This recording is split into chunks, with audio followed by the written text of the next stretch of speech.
मित्रांनो latest voting trends Marathi big बॉसचे माझ्याकडे आलेले आहेत आणि आता नंबर 1 ला कोण आहे, नंबर 6 ला कोण आहे हे मी तुम्हाला सांगणारच आहे। पण त्याचबरोबर मी तुम्हाला हे सांगणार आहे की ह्या वेळेला बिग बॉसच्या घरातून बाहेर कोण जाऊ शकतं, की एलिमिनेशन होईल की नाही हे सगळं मी तुम्हाला सांगणार आहे। आणि एक लक्षात घ्या की जो शेवटी आहे तोच बाहेर जाईल असं नाहीये, ठीक आहे। तर ही व्हिडिओ पूर्ण बघा आणि मग तुम्हाला सगळं कळेल, ठीक आहे। तर आपण नंबर 6 पासून सुरुवात करूया। तर 6व्या नंबरवरती आहे घनश्याम। एवढासा आहे फालतू मध्ये की करत बसतो आणि इकडचा नाही तिकडचा नाही कुठलाच नाही येतो, फक्त त्याला अरबासाठी रडायचंय, निकीसाठी साईड घ्यायची आहे। तर ह्याच्यामध्ये त्याला वोट्स मिळत नाही। तो आहे नंबर 6 वरती। नंबर 5 ची बात करूया। नंबर 5 वरती आहे जो अदृश्य आहे, mister India of big boss season 5 म्हणजेच निखिल। आता कुठे भाईस तू, कुठे आहेस तू, काय करतोस हे तुला तरी कळतंय का? तू कुठेच नाही, त्याच्यामुळे तो नंबर 5 वरती आहे। त्याच्यासाठी आपण जास्त बोलण्यात पण काही फायदा नाही, कारण तो नाहीच आहे। तर नंबर 4 वरती आहे जिने मराठी लोकांचा अपमान केला आणि ज्यांनी मराठी लोकांचा अपमान केलाय ते या घरामध्ये जास्त वेळ टिकू शकत नाहीत, पण ती टिकणार आहे। ती म्हणजे निकी तांबोली। मी तुम्हाला आता ना एक लिहून देतो, हिला तुम्ही वोट करू नका, करा। ही नंबर 6 ला राहील किंवा नेक्स्ट वोटिंग ट्रेंड्सला नंबर 10 ला जरी राहिली तरी ही फायनल्स मध्ये जाणार, हे लिहून घ्या माझ्याकडनं।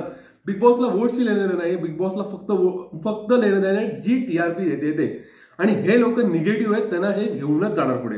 तर आता नंबर 3 ला आहेत पॅडी। मित्रांनो पॅडी यांना पण एवढे काय वोट्स होत नाहीत, त्याच्यामुळे 3, 4, 5, 6 यांच्यामध्ये पोझिशन अप अँड डाऊन होऊ शकतात, पण नंबर 1 ची पोझिशन नाही बदलणार आहे, ठीक आहे। कोण आहे मी तुम्हाला सांगतो।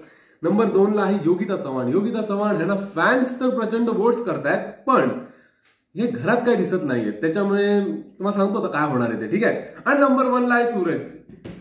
तुम्ही ह्याच्यानंतर 7 दिवस घ्या, 10 दिवस घ्या, सूरजची रँक कोणीही बदलूच शकत नाही। त्याला प्रचंड वोट्स मिळत आहेत आणि तो नंबर 1 वरतीच राज्य करणार आहे पूर्ण सीझन मध्ये, असंच वाटतंय, ठीक आहे।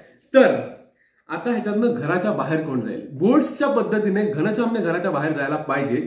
आता तर हे ओपनिंग ट्रेंड्स आहे, याच्यामध्ये वर खाली होऊ शकतं, पण माझ्या मते ह्या वेळेला जर समजा इव्हिक्शन झालं तर ते होऊ शकतं पॅडी किंवा योगिताचं। पॅडीचं कॉन्ट्रीब्युशन कुठेच नाही आणि पॅडी त्याच्यामध्ये फिट पण होत नाहीये, त्याच्यामुळे हाय चान्स आहेत पॅडी किंवा योगिताचे।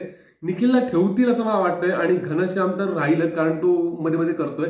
तर त्याच्यामुळे पॅडी किंवा योगिता यांचं इव्हिक्शन होईल किंवा इव्हिक्शन पण होणार नाही, कारण फर्स्ट वीक मध्ये ना इव्हिक्शन होत नाही, बट ह्या वेळेला त्यांनी इव्हिक्शन केलंय, त्याच्यामुळे चान्सेस जास्त आहेत की सेकंड वीक मध्ये इव्हिक्शन होणार नाही। आता काय होतंय बघूया, तुम्हाला कुणाला वोट केलाय कमेंट करून सांगा। चॅनलला सबस्क्राईब करा आणि तुम्हाला काय वाटतं कोण होईल बिग बॉसच्या घरातून बाहेर, तर हे सगळं मला कमेंट करून सांगा। आणि आता आपण भेटू आपल्या नेक्स्ट व्हिडिओ मध्ये। Till then stay safe, stay cool, bye.